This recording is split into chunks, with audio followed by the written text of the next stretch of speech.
Representative Duran, you're the first politician that we've had on the Power Driven podcast, so this is going to be really fun and interesting. And there's so many people that reach out to us, and they find inspiration from the episodes that we do and the stories behind them. And you have a very unique story, and I'm really looking forward to chatting with you today, hearing about your journey, from way back when to now, and a lot of the lessons that we're going to be able to pull out of this. So really excited to have you on today and be able to chat with you.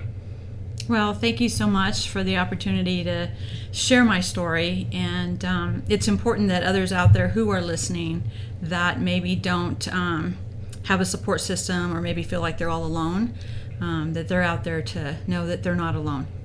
That was one of the guests that we had on was telling us about his decision to leave a career that he had and transition into what was a hobby or really a passion for him. And he took the jump. And one of the things that he mentioned, and it stuck with me, was I didn't feel like I had a support network around me when I did it. I didn't feel like I knew other people who had done what I was attempting to do. And so I was lost, and it took me a really long time to be able to find that sort of network. And recently I had seen some things that you're involved in the state of Colorado with different issues and things that are very close to you. And I wanted to just kind of turn the mic over to you and have you tell us, a bit about your background and your story prior to where you are today. What helped form you or kind of get you on this journey, and why are these issues so important to you? Sure. I think to go back a few years, I'm a domestic violence survivor. And I say survivor. I was a victim at one time, and now I'm a survivor and a homeless single mom. And I think for me, I always call it my journey to hell and back. I was a young woman. I had a young son, and married to who I thought was, someone I was going to spend the rest of my life with. And unfortunately, that relationship turned into something very toxic, something that I hadn't ever been exposed to or aware of. So long story short of it was, one night I was sitting there, literally, he had come home drunk, angry at me for I don't know what. My little boy was in his crib crying because he heard his father yelling at me. I was literally having a nervous breakdown. And at that moment, I realized I was responsible for my son, right? It's okay if somebody wanted to abuse me, but then somebody wanting to abuse my son. So I think the moment he said, if you don't shut him up, I'm going to have to go in there, I knew I had to do something. His way of intimidating me when the physical and the verbal didn't work was to always pull out a gun that he had. That was his threatening way with me. And when he said that night, I knew that either I was going to kill him in protecting my son or vice versa. Bottom line was my son would either end up without a mother and in foster care, and I didn't want that. And what I decided I needed to do was, there isn't any way he was going to let me out of that house. He wasn't going to let me and our son walk out that door. So I had a plan. That moment, a plan came to my head, and that was call his best friend. Get his best friend to get him out of the house, which is what I did. He got him out of the house, and I recall either seeing a commercial or something at the time, a 1-800 number to call for domestic abuse. And that's what I did. And they connected me with a safe house that was there in the city I was living in. And I always had a bag pack with cash, keys, diaper bag, everything I needed. Every day I was ready to run in a second's notice. So they came and they picked me up. And I left with my son, a diaper bag, and a small little suitcase for myself. And I went to a safe house for battered women. And at that point, when I was there, that was the first time in years that I actually was able to sleep. I didn't have to worry that somebody was going to wake me up, that somebody was going to fight with me, that I was going to have to be ready to run out that door. And that's when my journey from hell and back ended, in one way. Started up in another way, of course, but that's where I got the help I needed. They had offered counseling, which I needed to have because I had become an enabler. And they kind of helped me and connected me to all the different organizations that I needed to be able to, get divorced, to be able to try to find a place to live, for the resources that I needed to provide for my son. While I was there, they only allowed you to stay a couple weeks. They allowed me to stay a little bit longer. That was through a lot of convincing and pleading, but they did. While I was there, I had met a young woman who, same situation as mine, didn't have any kids, but she did have an apartment. So she had offered, it was a 1-bedroom apartment, and she had said, look, I don't have much, but I do have a couch you can stay on and sleep on, you and your son. And I took her up on that. That's where we stayed until I worked 2 jobs, one during the day and one at night, and with a support system from my family, who had no idea, to be honest with you, of what was going on until the day I left and got help. That's kind of where my journey began, of creating a life, a positive life and a path with our son. I also knew at that moment, I didn't know how, I didn't know when, I didn't know where, but I knew that if I was ever in a place to be able to make a difference in someone's life who was in a situation like myself as a domestic violence survivor, that I would be a voice for them. That didn't happen right away. There's a lot of parts of that story. It's very powerful, and I think, like you, I think of having a voice, right, and being a storyteller in a way, and I think of how many people are out there in situations that they end up in, where it's not like a definitive moment where they say, this is what I want, this is what I want to do. You sort of get stuck in it, whether it's a job, a career, personal life stuff. And I wanted to go back to the moment before you made the decision that you were going to step out of that. Was it something where you just intuitively knew, I need to make this move right now? Or did you have to go through a thought process? Because I think a lot of people out there listening are thinking, I know I'm in a bad situation. I know I'm in a dead-end career. I know I'm not happy. But there's that moment right before the action. What was that particular? Was it just clear you knew this is what you had to do? I think when you are in a situation like I was in, and you believe that you are responsible. You're responsible for somebody treating you the way that they are, talking to you the way that they do, and frankly, hitting you, right? For me, it was something that because I felt like I was in a silo. I couldn't talk to anybody. I couldn't share this with anybody. In my family, no one, friends, nobody. I was in this alone. And because I felt that weight on my shoulders, that I was in this alone, and that I was raised to believe that once you got married, you stayed married forever, for good, for bad. So I was trying to make it work. But for me, it was that moment, that night I told you about and shared with you, that I was sitting there. He was angry. Our son was crying in the other room. And I really am grateful for having my son, because that was the instrument at that moment that said, enough is enough. I don't know how I'm going to do it. I don't have the money to do it. I don't know where to go, but I'm going to do it. At that moment, I just knew I had to. It was a matter of survival and a matter of showing my son that there was a better life and that we could break that cycle of abuse. That's a part of this where I think so many people can get stuck, because we think, well, I need to have a plan. I need to know step A through Z, how I'm going to do it. And a lot of life isn't like that. No matter what kind of topic that we're discussing, I've found, personally, I can have the greatest of plans, but then life happens and you get thrown a curveball. And I think if what I'm pulling from your story is that the most important part was to step out and make the decision. It wasn't necessarily you knew every step along the way and knew where money was coming in and knew what kind of job you were going to have. You just knew, I had to make this decision, and I made it. And I think that's okay. It's something that we don't hear a lot of in the entrepreneurial world, or in our personal world, or just in general, is that, and just not necessarily figuring out on the fly, but some things you have to, as long as you know a direction to go. Right, and that's how life is with so many things. I mean, even your best laid plans, things happen, right? A wrench gets thrown in it. So for me, and for a lot of women that I saw coming in and out of that shelter and that would come in would end up going back because they didn't have a plan. They didn't have a plan to either where was I going to go, how was I going to make ends meet. And for me, those were things that they will come. The plan is to get out. The plan is to save yourself, save your life most of the time. So, life is that way. It was that way for me. I knew I had to get out. I would worry about the other stuff later. I knew I had a safe place to go. They could come pick me up.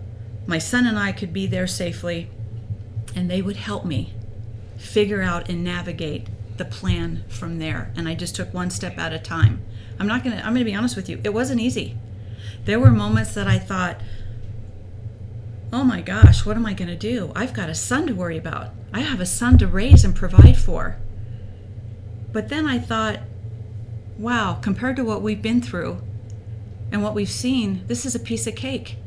At least he has the love of his mother, a secure place to be and a safe place to be, and that's all that mattered. The rest, like I said, the rest would come just through the process.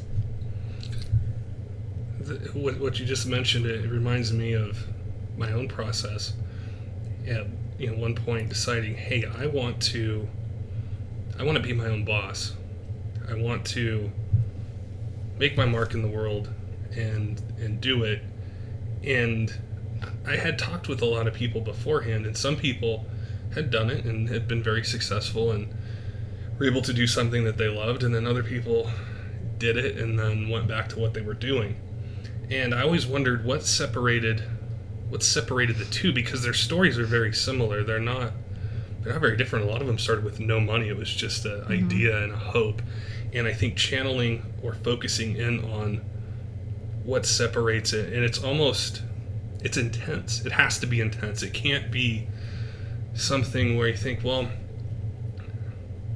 I might want to do this, but if it doesn't work out, I'm just going to go back to what I was doing. So what you were just describing is echoed in so many other conversations and parts of the business world, the motorsports world, the sports world, and the commitment and the decision that these people make to empower themselves.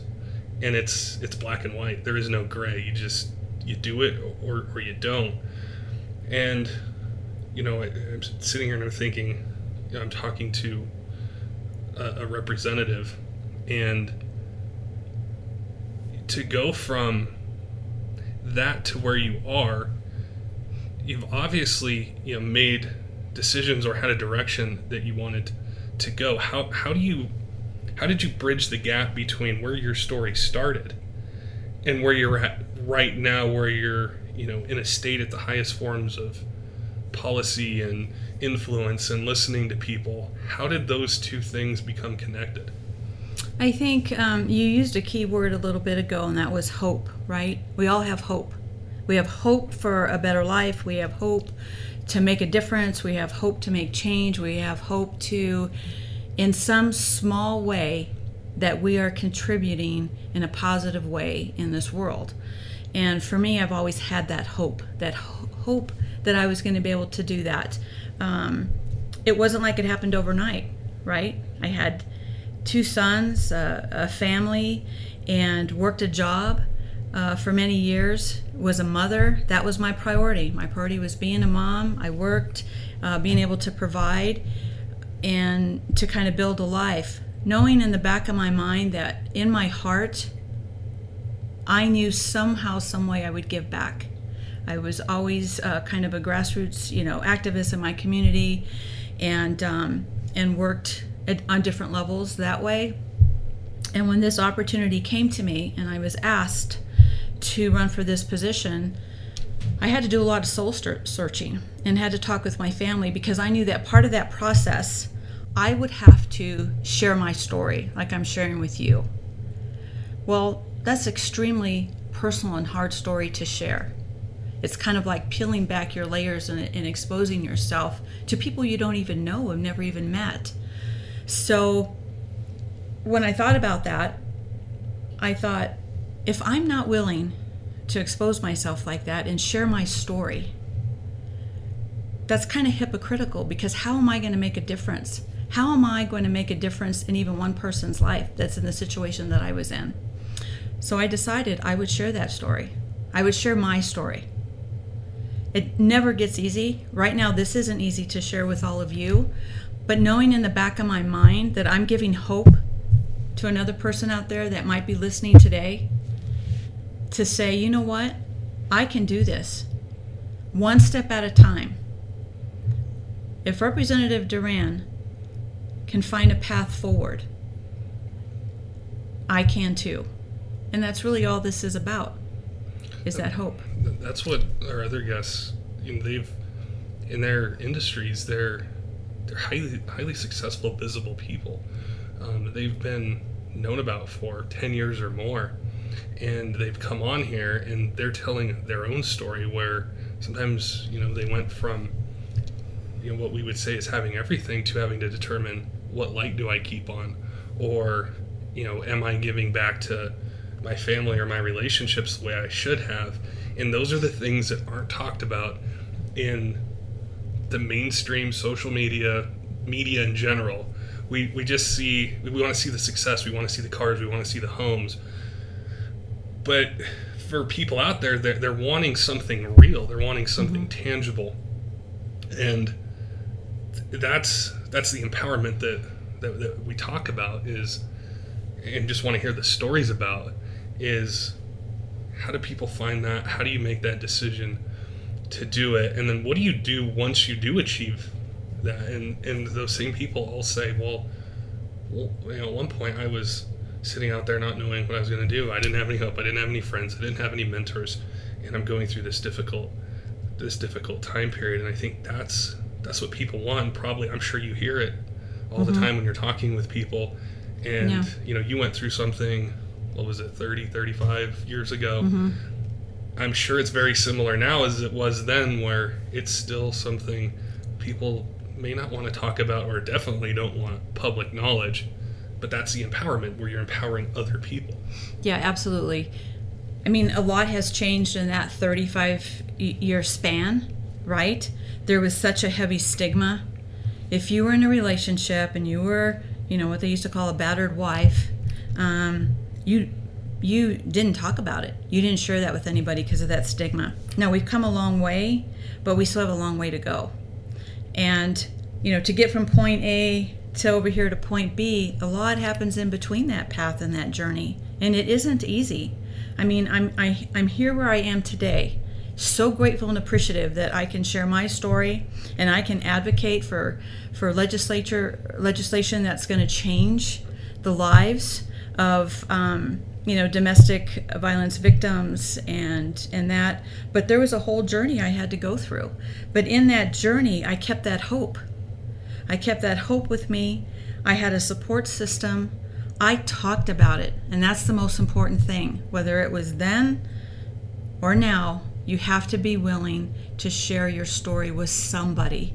If your hope is to get out of the situation you're in, and you need to know that you deserve better, then you have to talk to someone. Find somebody you trust and share your story with them. Whether that is a neighbor, a good friend, somebody that you feel confident that will keep your story. Because once you share it with one person, you'll share it with another person. And once you share it with another person, you find that you're not alone. And there's resources to help you. That's where you gain that strength. And that's what I did. It one step at a time. And that's where I got the strength and the hope to realize that there was a whole better world out there for me and my son. An opportunity. It's really, when you think of being in a moment or a process, is one, we would all prefer things are quick. Yes, we do. And that they happen fast, but they don't. And being able to share that and bounce those ideas off of other people, and to know that you're not alone in that, it makes the battle easier. And some of these things, I think back to that idea I had, and it wasn't quick, it wasn't easy.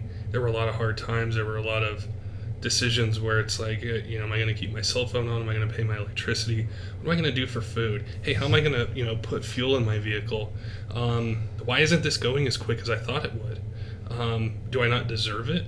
Am I not good enough for it? Am I, did I overestimate my abilities? And you trudge through it year after year after year.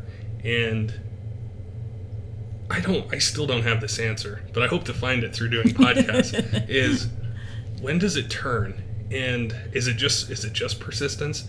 Is it fate? Is it destiny? Is it luck? I tend to think it's persistence. And, the journeys are different. Sometimes it takes 5 years, sometimes it takes 20, sometimes it takes 50 years. Yeah. But through that persistence and just a support network, whatever it is, whether it's, listening to this podcast or, some people may not feel comfortable talking about their struggles, on something very public like this. It may be something, it's a friend. It might be, your brother, your sister, your mom, your dad, is just being able to voice it. It's like a weight off your shoulders to say, this is really hard right now. I'm not sure I can do this. I'm not sure I'm going to be successful. I'm not sure I can leave this situation. And just being able to have that input, I think, is extremely critical, no matter what issue we're talking about, to have that and to find it. Yeah, that's so true. I think it's persistence and it's passion and it's desire. But like you said, if you find someone you can talk to and share your story, what I went through and the tools that I use can be applied to anything in life. Whatever it is, whether it's a new business you're starting, whether it's a relationship, whatever that journey might be, the tools that I've used, the tools you've used, and other people you've talked to are the same, right? And when you do talk to somebody, you kind of see things through a different lens too, and that helps. That makes a difference. But I think what's really important to know is that if you have that passion and that desire and that persistence, yes, you're going to have struggles. Yes, I worried about how to put food on the table. I worried about how to pay my bills. I remember digging through the seats of my car just trying to find coins to be able to buy formula or diapers. Like I said, those things impact you and you remember, and they keep you going and they keep you working hard and reaching, right? Reaching for what your goal is. But I'm sure when you look back at those moments and then you think, wow, I've got to stand up in front of 300 people and give a speech. This is way easier than what I did before. I don't know if it's way easier. Like I said, it's kind of hard to, pull back those layers in front of 300 people that don't know you personally. But the bigger picture there is, you're right. I've been with my journey to hell and back. So talking about this now is kind of like, it's a positive thing. It's a positive thing because out of something so negative, so bad, comes out something so good. And that is the ability to be able to share, to be able to make a difference, to be able to help, the ability to be able to make that little bit of difference. Well, it doesn't happen by accident. No. And if we sit back and wait for something to happen, we can sit there forever. I've heard from a lot of people and experienced it myself that you have to try, you have to get it, and there will be help along the way, whether it's through support or inspiration or listening to podcasts or reading a book or an article or something like that. You'll be able to pull that inspiration, but ultimately you have to seize it, and you have to will yourself to get from point A to point B and understand that it might not be quick, it might not be easy, might be things that humble you throughout that process. That's true. You can't let fear stop you, right? Fear of failure, fear of what might be said, there's fear of all sorts of things. But if you never take that chance, you never do, then what? I would rather take the chance and have taken the chance and got out of the situation and done so many things, even what I'm doing now. Making that decision to say yes. It's not easy to run for office. It's one of the hardest things I've ever done. It's very humbling in a different way. But had I not taken that chance, I would have regretted it. I'd rather take the chance and maybe not, I don't want to say succeed, because to me there's many ways to succeed. even if the ultimate goal is to win a race, you don't quite make it there, you still succeeded because you did something that a lot of people won't do or will think of doing or get the, or have the ability to do it. So yes, you're right. It's still hard. There's a lot of fear and a lot of doubt, but I would rather take that risk and know that I tried. And you know what? If I don't succeed, I'm going to try again, because it's just part of, who I am and what I've gone through that makes me realize that if there's anything that you want to do, any change you want to make, you just have to go for it. It reminded me of my sports hero growing up, and he still is, but Michael Jordan. And this spring they had this documentary on him. I think it was on ESPN. So I was glued to it the whole time. But growing up, I remember, him hitting the big shot or winning the dunk contest or hitting the game-winning shot against the Jazz in 98 finals. And there's some ad that Nike had at that time, and it was how many game-winning shots he hit and the thousands of game-winning shots he missed. And we remember the big shots. Mm-hmm. Remember the ones against the Cavaliers, the one against the Jazz, the one against all these teams that he would do. But there were hundreds, if not thousands, of missed ones. And that the people that achieve that level of success in any industry at any level, they learn to not fear the failure, because you're going to fail. Mm-hmm. But you learn so much through the failures, I would say even more so than victories in some ways. And when you were just saying that, it reminded me of, my sports idol and in society, and especially in the media, it's something that's driven, well, if you don't achieve this, or you don't have this, or you don't have this latest and greatest vehicle or this particular thing, you're not successful. And those are just simply things. Mm-hmm. A lot of, I think I go back to sports, these guys that, have made hundreds of millions of dollars, if not become billionaires at what they do. They remember the championships, not for the ring that they have, but that whole process and the people that they did it with. And it's the same is true in business, same is true in the story that you're talking about, and in so many different facets. So it was really insightful and a very powerful message. And I know a lot of people out there listening, regardless of the situation that they're in, are going to identify with elements of your story and the way that you got through it and ultimately turned it into something that was horrible into something that is helping other people. And that's the ultimate success. That's the ultimate empowerment, or the power that drives the individual and the people. So we appreciate your time today sharing that story with us and our audience, and being able to inspire us and help us look inside of ourselves and conquer it as whatever it is that we're looking to conquer. Well, thank you so much for the opportunity to be able to share and to let everyone out there know that the journey is extremely important. The process is, but also, if I could leave one message, is share your story. Share your story with someone. That's the first step in remembering and realizing that you are not alone. And, like I said, thank you so much for the opportunity to be here today to share my story and get my voice out there. And I thank you so much.